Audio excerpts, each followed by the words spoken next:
Previously unreleased footage of Richard Samuel McCroskey, a convicted life-taker, has surfaced.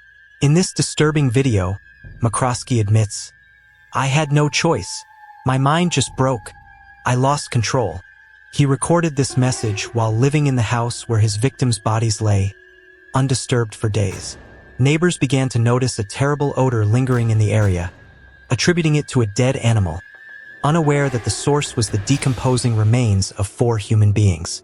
When McCroskey eventually fled, he left behind a crime scene so grotesque that law enforcement refrained from sharing specific details, only stating that the victims had perished from blunt force trauma. What exactly transpired during McCroskey's stay in the house remains unclear, but it's certain that his visit to meet an online acquaintance had spiraled into an unimaginable nightmare. At 20, Richard Samuel McCroskey III, an aspiring horrorcore rapper, lived in Castro Valley, California, with his father and sister. He was frequently mocked in high school for his red hair and body size but never retaliated, leading to him dropping out of 2 different schools without graduating. He briefly worked as a web designer, where he demonstrated skill in building websites. While quiet in person, McCroskey's MySpace page painted a darker picture, revealing his fascination with horrorcore music and violent imagery. Under aliases like Lil Demon Dog or Psycho Sam, McCroskey's MySpace profile was filled with graphic references to the underground horrorcore scene, often alluding to radical acts. His bedroom decor featured artwork that reflected this unsettling interest. Many speculate that McCroskey's alias was inspired by his obsession with David Richard Berkowitz, infamously known as the Son of Sam, a convicted serial life-taker responsible for 6 deaths between 1976 and 1977. McCroskey frequently posted images of himself posing with axes or in graveyards. One video shows him wearing a skull-themed bandana outside a Gothic church during a lightning storm, rapping lyrics about the malevolent voices in his head urging him to take lives in a spree. However, despite his claims of hearing voices, experts suggest this doesn't necessarily indicate schizophrenia. Instead, McCroskey may have had antisocial personality disorder, a condition in which individuals often present multiple personas depending on the situation, allowing them to manipulate others for their gain. In his case, the voices could merely be an expression of his violent inner thoughts. As McCroskey became more involved in the horrorcore community, he connected online with 16-year-old Emma Kelly Niederbrock, known by her screen name Ragdoll. In one video message, McCroskey awkwardly addresses Emma, showing off his energy drink collection and his wall of awesomeness, filled with posters and memorabilia, including a hatchet. Though seemingly benign, this interaction was just one of many that marked the start of their tragic connection. Emma also formed a close friendship with 18-year-old Melanie Wells, another fan of the horrorcore genre, whom she met online. Melanie, who went by the handle Mrs. Free Abortions, shared Emma's love for horrorcore and the macabre, posting photos of herself in graveyards and listing interests such as open graves and restorative arts. The 2 girls quickly became inseparable, bonded by their mutual fascination with dark themes and music. It was through this online world that McCroskey, Emma, and Melanie's paths crossed. Unbeknownst to them, this connection would ultimately lead to tragedy. Emma and Melanie invited McCroskey to visit them and attend a horrorcore music festival in Michigan called Strictly for the Wicked. Despite Emma's growing rebelliousness, her parents agreed to let her attend the festival, under the condition that everyone would stay at their house in Farmville and they would drive the group to and from the event. Emma and Richard were overjoyed to finally meet in person after months of connecting online. For Richard, it was a rare moment of anticipation, a chance for something positive to unfold in his life. Just 5 months earlier, his family had experienced a significant shift when his father asked his mother to leave their home. If this was affecting him emotionally, Richard seemed to set those thoughts aside, instead focusing on the excitement of meeting Emma. On September 7th, Emma's excitement was evident in her MySpace message to Richard. "The next time you check your MySpace, you'll be at my place. I love you so much, forever and always. You're my one and only everything, and I can't wait to see you. I've been awake since around 4 a.m. So excited. I'll pick you up in a few hours. I can barely contain myself. Richard made the cross-country journey from California to Farmville to meet Emma in person just before the concert they had both eagerly anticipated. However, as is often the case, reality didn't quite match the idealized online connection. Emma, upon meeting Richard, seemed immediately unsettled by his shy demeanor and physical appearance. While they initially pressed forward with their plans, it appeared that the chemistry between them wasn't as strong as it had been in the digital world. On September 12, 2009, despite the visible cracks in their relationship, the group, Emma, Richard, and Melanie, attended the concert they had planned to go to together. Emma's parents, Mark and Deborah, made the 10-hour drive to ensure Emma could attend, highlighting their commitment to keeping their daughter safe, even as they navigated their separation. Emma shared her thoughts about the trip on MySpace, writing, "Longest drive ever? And sharing the car with a preacher? Yeah, not ideal, but it'll be worth it." What exactly happened at the concert remains unclear, but there were signs that things between Emma and Richard were deteriorating. Some reports suggest that Emma may have flirted with other boys, and there were rumors that she actively avoided Richard at the event. Richard's sister later mentioned that friends of his informed her the two had a falling out that night, possibly triggered by a flirty text Emma received from another boy. Feeling rejected, betrayed, and possibly humiliated, Richard's emotions likely boiled over. Even though the group returned to Farmville the next day and everything seemed fine on the surface, the atmosphere was tense. Both girls logged into their MySpace accounts upon returning home, with Melanie posting at 2:43 a.m. on September 14th that she'd be back home by the 16th and expressing her excitement about seeing friends and family again. Tragically, she would never return home.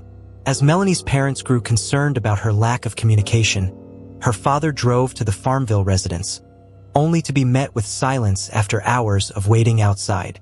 Desperate, Melanie's parents made multiple attempts to reach her, Emma, and even their mutual friend Razakal, but they hadn't seen the girls since the concert. Strangely, they managed to contact Richard a few times, but his stories were inconsistent and vague. Feeling uneasy, they contacted the local police and requested a welfare check at the house. The initial visit didn't reveal anything suspicious. However, Melanie's mother, Kathleen, also asked Mark Niederbrock, Emma's father, to check on the girls at the home. He agreed, and Kathleen's hopes were momentarily lifted, thinking answers were on the way. Yet hours passed with no word from Mark, leaving Kathleen increasingly anxious. In a recorded call to the Farmville police, Kathleen's growing desperation is clear.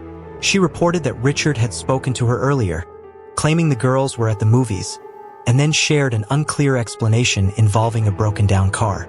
Kathleen tried to call the phone that Richard mentioned but received no answer.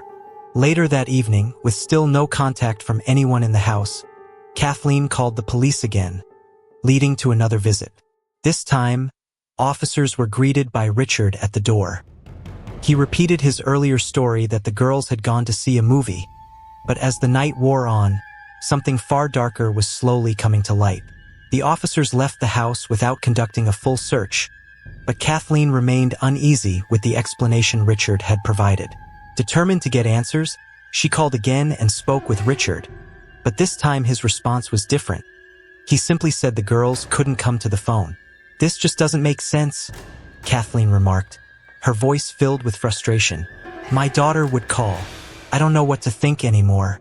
Earlier, I could hear strange noises, sounds coming from the basement. It didn't feel right."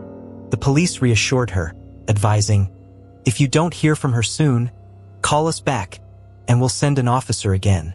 Kathleen, still puzzled, responded, "None of this adds up. They were supposed to be back by 9 p.m., then 10, and still nothing." Feeling that something was very wrong, Kathleen insisted that Richard contact the police himself, and shockingly, he did.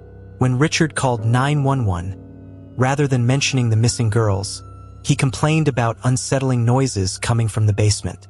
"Hi, could I get a police unit to come by the house? I keep hearing noises in the basement, and I'm too scared to check it out," Richard said nervously. "What kind of noises?" the dispatcher asked. "Like something moving down there. We have dogs, but one's upstairs with me," and I'm not sure if the other is in the basement or if it's something else. When officers returned, they performed a brief search of the basement but found nothing unusual, so they left. Law enforcement later justified their decision to leave without further investigation, claiming Richard had sufficiently answered all their questions. Meanwhile, neighbors passing by the house started to notice a foul odor drifting through the air, which they attributed to a dead animal. Despite the multiple welfare calls and unsettling noises, the police didn't take significant action. They had the legal authority to investigate deeper, especially in cases involving minors, but they chose not to. Given the conditions in the house, it seemed unlikely they would have missed the overpowering stench that even the neighbors had detected. Furthermore, it's hard to believe they didn't come across evidence of foul play, considering 4 people had been brutally unalived inside.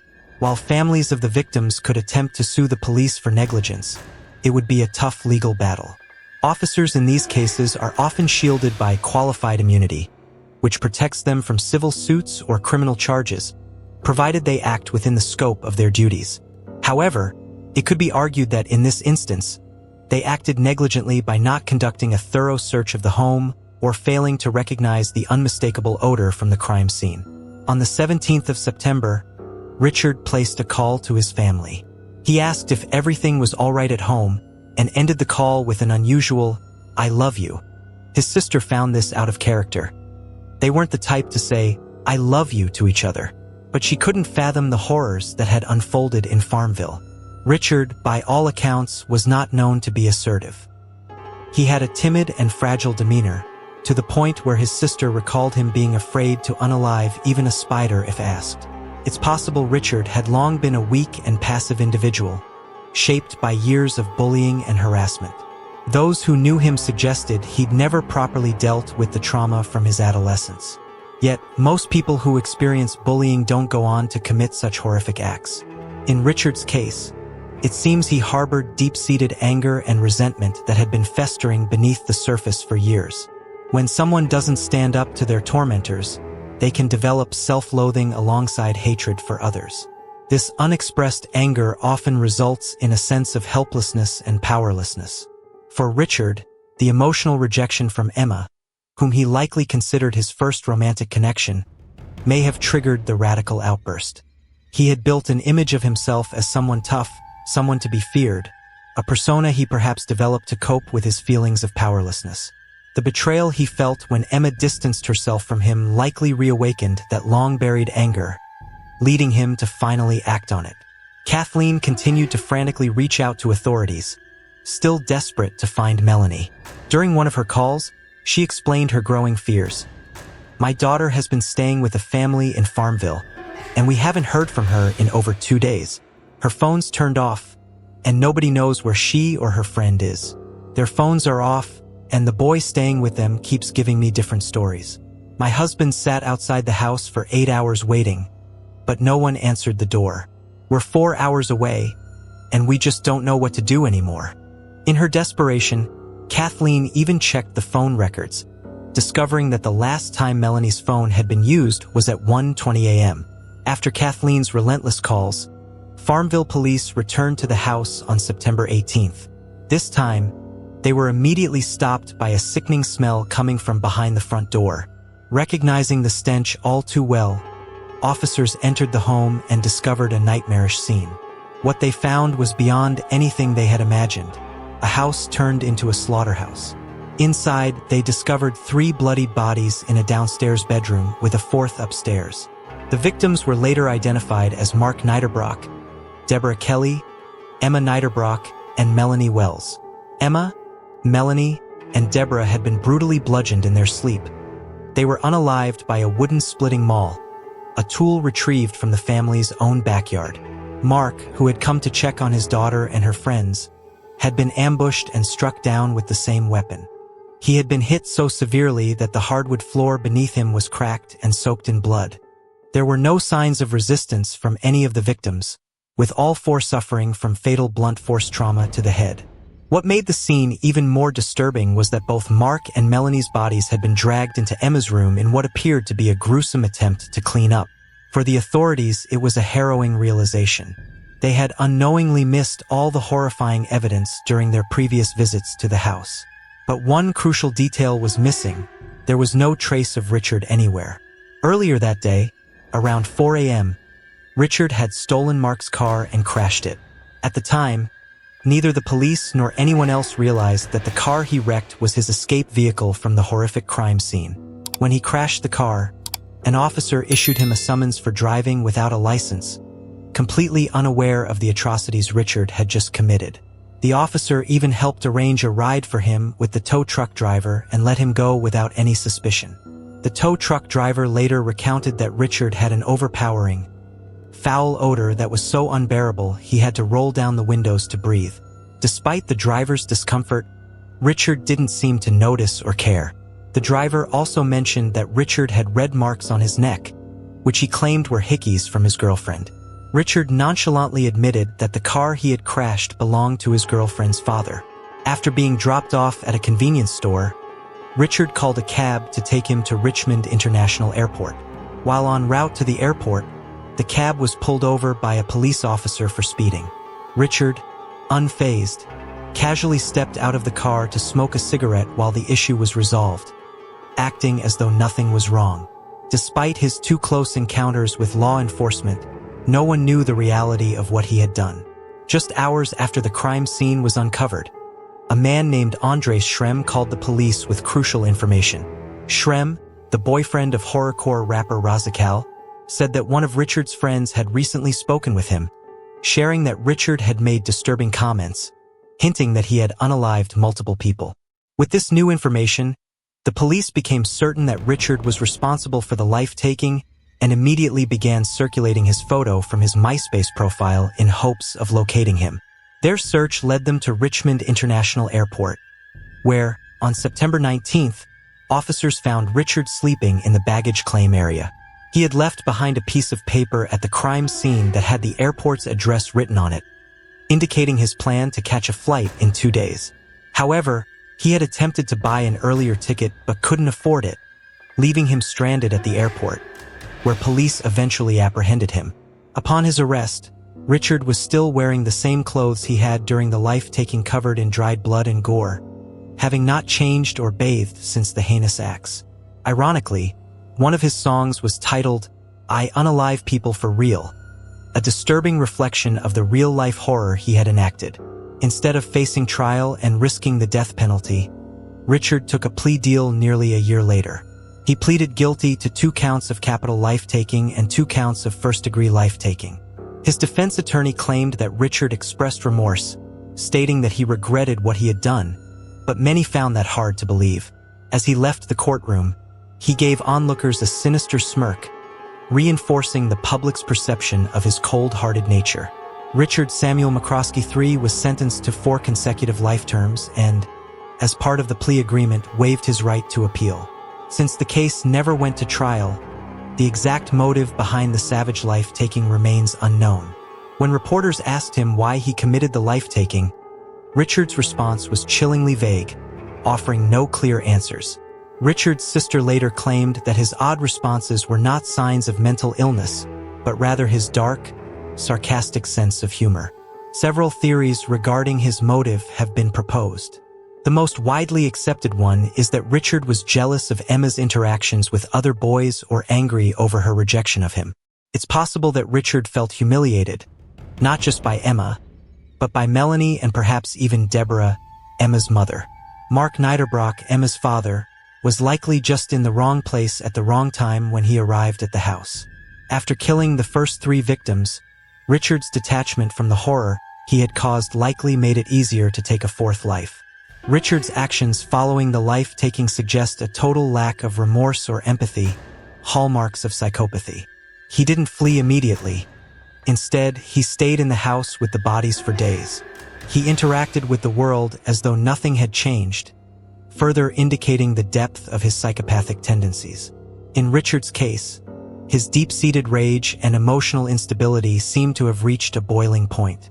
It's possible that anyone who crossed his path during this time would have become a victim of his violent outburst. Unfortunately for Emma, her parents, and Melanie, they were the ones caught in the crossfire of his descent into madness. The cab driver, reflecting on his brief interaction with Richard, described him as a polite and articulate young man who spoke passionately about Emma. Unbeknownst to the driver, Richard had already unanswered Emma at least 2 days prior. This observation by the driver provides insight into how individuals with antisocial personality disorder, APD, can present themselves. People with APD often appear charming, courteous, and well-spoken, masking their lack of empathy and deeper, more disturbing traits. It's not surprising that the cab driver's first impression of Richard was that of a nice young man. This is likely what initially drew Emma to Richard during their online interactions, his charismatic demeanor. However, as their relationship progressed in real life, Emma probably saw through the facade and recognized the unsettling behaviors beneath the surface. Her eventual rejection of Richard, who may have been unable to cope with the loss of control over her, likely triggered his radical rage. As we delve into the unsettling case of Richard Samuel McCroskey, we are left with more questions than answers about what drove him to commit such unspeakable acts. The chilling truth may never fully be known, but the lives of his victims will never be forgotten. Thank you for joining us on this disturbing journey into the mind of a convicted life-taker. If you want to explore more true crime cases and stories that haunt the darkest corners of humanity, make sure to subscribe, hit the notification bell, and stay tuned for our next harrowing story.